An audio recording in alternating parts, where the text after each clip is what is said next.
Many of the places that are most significant for scientific study are also places that are extremely significant in Hawaiian cultural thought.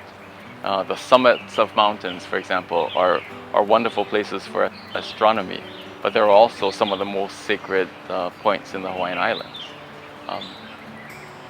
And yet, when you speak with most scientists, whether they're life scientists or physicists, at the basis of it is a huge respect for the world around them.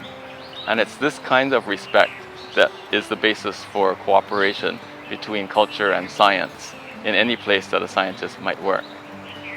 Hi, I'm Kendall Cam, and I'm the on-site coordinator for a very interesting project based here at Kaneohe. We're actually on the Marine Corps base, Kaneohe. And I was born and raised here in Hawaii, like you are. And I really enjoyed the beauty of Hawaii, and I didn't realize how much I missed it until I went away from the islands. And it gave me a better appreciation of what we have here living in Hawaii. And I want to preserve that beauty for my children and my children's children. So this project that I'm working on is kind of interesting because we are taking basically power that comes from the sun that creates wind, and the wind creates waves, and then we're going to convert it into an energy that you're used to, which would be something like the power that goes into your house that you use to turn on your lights at night, and also to run your CD player or your microwave oven. That's what we're going to use these waves, the energy in these waves, to produce that type of energy. Now our buoy in the ocean, the first buoy we're putting into the water, is going to generate roughly about 20 kilowatts of energy. I'm not sure if many of you know this, but one of the only native Hawaiian burial sites is here, right as on this site that I'm standing on. And so long ago, hundreds of years ago, the people who lived here would bury their dead here on the shoreline and even up as far as these ridges here.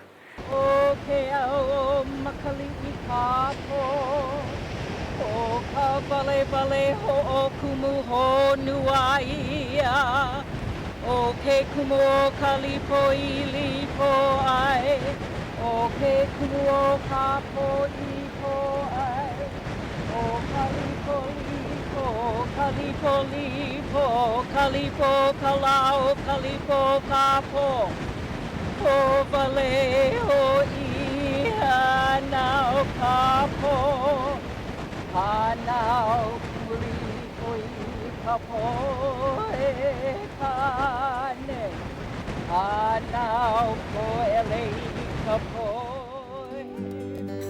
So when we were doing our project, we consulted with some experts. In fact, some people who are actually descended, in other words, their great-great-great-grandparents are buried here. They are now living at this time with us, and they want to make sure that their great-great-great-grandparents' bones are not uncovered or disturbed in any way.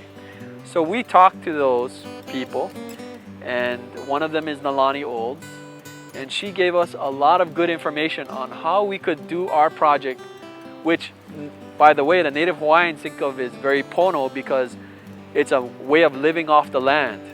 So it's a very righteous project. She wanted to help us with our project, but at the same time not impact or not disturb the iwi of her ancestors or her great-grandparents. This area, Mokapu, which is now occupied by Marine Corps Base Hawaii, is a very special area, even in the times of old and ancient folklore and such, because this was a sacred area used only by chiefs. And if you look off down that way, past Pyramid Rock to the mountains down there, that is where Kualoa is, and that was another very sacred area. And the stories go that the chiefs traveled from Kualoa and came up this way to Mokapu, and this was all a sacred area, this area all through the Kaneohe side and down to Kualoa. And this again was the area of the chiefs of old Hawaii, and it was said that there was great mana or great power here at Mokapu, because this is looked at as being the piko, or the center, the core of this island of Hawaii. And some thoughts are even that this is where life on this island first began also, is right here at Mokapu. So we sat down, she gave us some information that was very helpful, and she actually gave us some training, what we call cultural sensitivity training, so that if any of the workers happened to come across a bone, we would know what to do with it. She also told us how we could run our electric cable that goes on shore so that we don't disturb the bones. One way of doing that is we didn't dig underground to lay this cable. What we did was we created a pedestal, or a little platform that's about a foot off the ground, and then we ran our cable on that, and that had less impact to the bones that were in the soil. So that and many other project efforts was used to prevent any impact to the iwi that's here. We wanted to respect this special place. And we also didn't want to harm any of the environment that's out there. We have coral reefs all along the islands, and we want to make sure we could find a way through that coral reef to get back to shore, so we don't damage or harm any of the fish or the marine mammals that are in the ocean that is their home. And with our buoy, especially with this large size that it is, it's about 15 feet in diameter, and it's about 50 feet long in the water. It creates a massive shadow in the water. And so the fish love the shadow. So as we put our buoy out in the ocean, a lot of fish tends to hang around that buoy. And so the fishermen will have a bonanza of fish to catch as we put more of these buoys out in the ocean.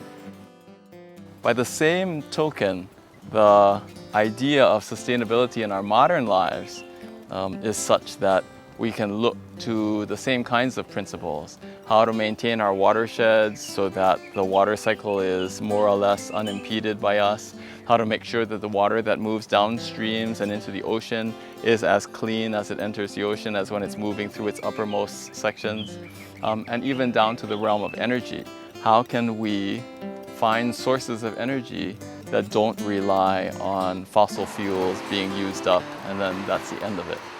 We're working on ways of gathering energy from wind and from the tides and from temperature differences in the oceans, and all of those kinds of things may lead eventually into a society in which our energy and all the materials that we use cycle and recycle into the world around us, so that we're not just consuming things and throwing them away.